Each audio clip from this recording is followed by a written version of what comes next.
હવાર પડી જઈને ધીસી સરપંચ સાહેબ ઓહો તલાટી સાહેબ થી મને તો એમાં તો સફાઈ અભિયાન નું ધ્યાન રાખી પણ આ તો અહીંયાના ફોન માં વાતો ચાલુ હતી એટલે મને સટકવા જ ને ખાવણી મારા ભાગમાં આવશે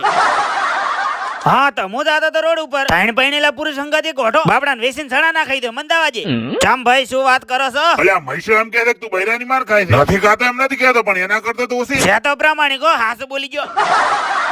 સરપંચ સાહેબે વિવાદ ની અંદર એન્ટ્રી લઈ લીધી બોલો શેની ચર્ચા ચાલુ છે? મહેશ એમ કહે છે કે તાર બૈરું તને મારે છે પણ હાવેડી ને ખોબા તો એને પડેલા છે મોડ મામલો રફા દફા થવા એટલી વાર માં એન્ટ્રી થઈ જી ગન અડધાન કીની ની મેં તમારું ઉપર જ્યારે હાથ ઉપાડ્યો કોક દાડો તો પેલા છોડ્યા છે ને ઈએ છૂટા હાથ થોડો ઉપાડ્યો છે અલ્યા હું ફલાણી લાવ કે ના લાવ બાકી તમારી હાલત જોઈને તો હવે લાવ્યો જ લાવો તો બાકી તો ખાતા માઇનસ માં હેડી થી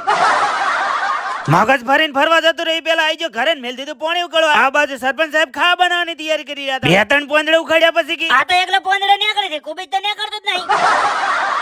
કામ કરતા કરતા મગજ હાથ ઊંચા કરીને ઉભું રહી પેલા હું હાબુન મેલો કરતા હું તમે લાઈક ને ફોલો કરી નાખો